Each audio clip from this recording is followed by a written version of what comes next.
안녕하세요. 18차시 2차 함수의 최대 최소 디딤 영상 시작하도록 하겠습니다. 자, 만약에 오늘 내용을 이해하기 앞서서 2차 함수의 그래프에 대한 성질을 나는 전혀 모른다 라고 하시면 선생님이 같이 올려드리는 별도 영상을 보시면서 2차 함수의 성질 먼저 공부하고 오시기를 추천드립니다.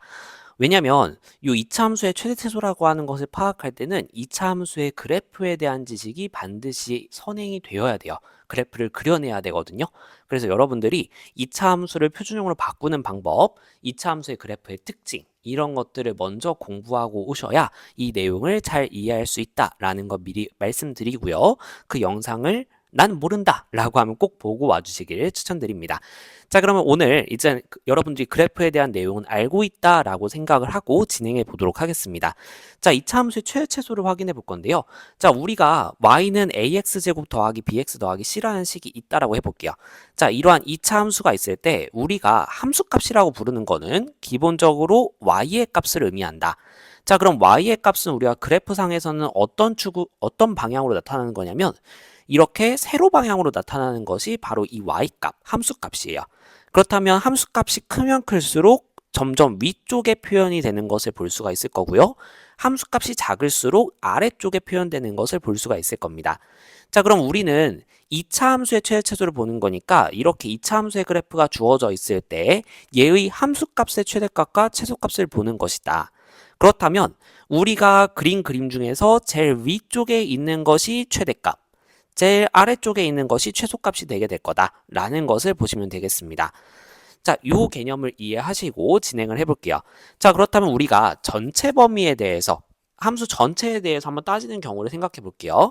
y는 a 곱하기 x-p의 제곱 더하기 q 이런 식으로 표준형이라고 부르죠. 이런 표준형의 2차 함수가 주어져 있는 경우 보도록 하겠습니다.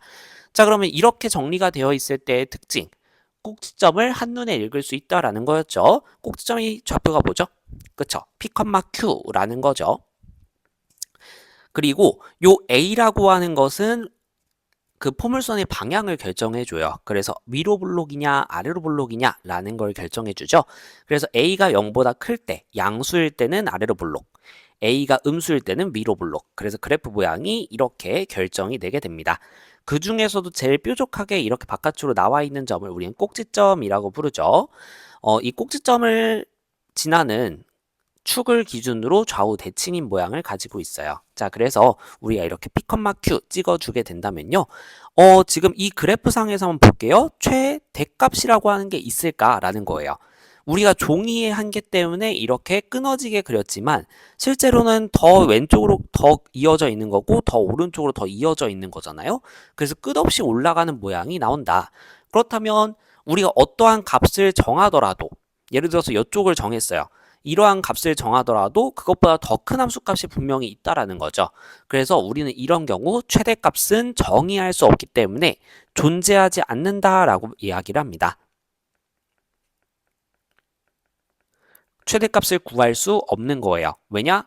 어떤 값을 잡더라도 그것보다 더 큰 값이 무조건 존재할 수밖에 없기 때문에. 하지만 가장 작은 점은 눈에 보이죠? x가 p일 때 가장 낮은 가장 아래쪽에 위치하는 점이 될 거고요.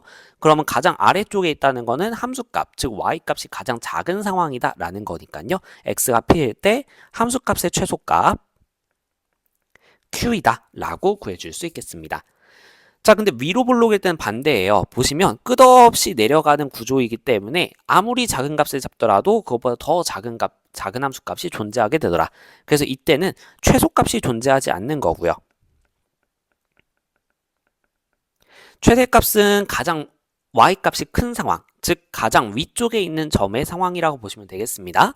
그래서 x가 p일 때 최대값이 q구나 라고 볼 수 있겠어요.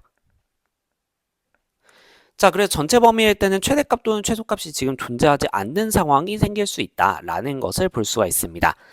그래서 우리는 어떤 경우를 볼 수 있냐면 이차 함수의 범위를 제한시켜 버리는 거예요. 그래서 x가 어디부터 어디까지일 때 이런 식으로 제한을 시켜 버리는 거죠. 이런 제한된 범위가 주어져 있을 때는 어떤 양상이 나타나는지 살펴보도록 하겠습니다. 자, 마찬가지로 이차 함수가 표준형으로 정리가 되어 있다면 우리가 알 수 있는 점, 꼭지점이 p, q다라는 거 쉽게 알아낼 수 있고, 그러면 마찬가지로 a가 0보다 크냐 작냐에 따라서 그래프 모양이 결정이 될 거예요. 자, 근데 구간을 어떻게 잡느냐에 따라서 또 두 가지의 상황이 나올 수가 있습니다. 우리가 잡은 구간 내에 꼭지점이 들어가 있는 경우가 있을 수 있고요. 꼭지점이 빠져 있는 경우가 있을 수 있어요. 그러면 그때는 그래프 모양이 달라지죠. 그래서 이걸 두 가지를 구분해서 살펴보도록 하겠습니다. 자, 만약에 꼭지점을 포함하고 있는 이런 경우가 나온다 라고 하게 되면요. 그쵸? 그러면 이때는 아래로 블록일 때는 꼭지점이 가장 낮은 상태인 걸 볼 수가 있잖아요. 그래서 최소값이 x가 p일 때 최소값 q가 나오는 상황이구나. 이렇게 그래프를 보면서 읽어낼 수 있다. 자, 그럼 최대값 같은 경우에는 그쵸? 양 끝점 중 하나예요. 선생님이 이렇게 애매하게 이야기하는 이유는요. 여기 이런 식으로 오른쪽이 조금 더 멀리 나가도록 이렇게 그래프가 그려질 수도 있지만 구간에 따라서는 꼭지점을 포함하고 있대 이런 식으로 그려지는 경우도 있을 수 있거든요. 하지만 어쨌든 구간의 양 끝점 중에 한쪽이 가장 높은 점인 건 확실하기 때문에 양 끝점 중 하나 선생님이 이렇게 이야기를 한 겁니다. 자, 그럼 비슷하게 꼭지점을 포함하고 있는 a가 0보다 작은 상황, 즉 위로 블록인 상황은 최대값이 꼭지점인 상황일 거예요.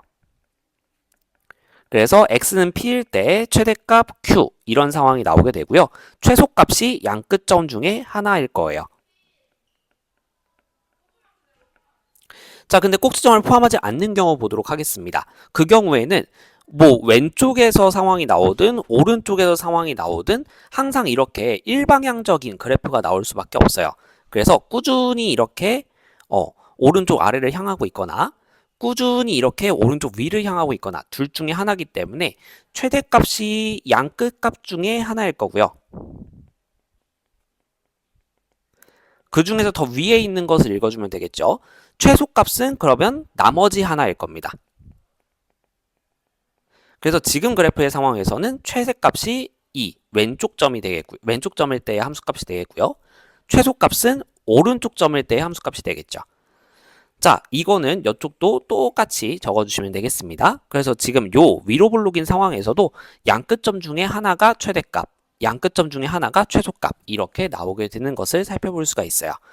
내용은 결과적으로 여러분들이 그래프만 정확하게 그릴 수 있으면 쉽게 그래프를 통해서 읽어낼 수 있는 내용이다 라고 생각해 주시면 되겠습니다. 그래서 꼭 이차 함수의 그래프 모양에 대한 영상 시청하시면서 내용 잘 복습하시고 문제를 한번 풀어보시면 좋을 것 같습니다. 그러면 고생 많으셨습니다.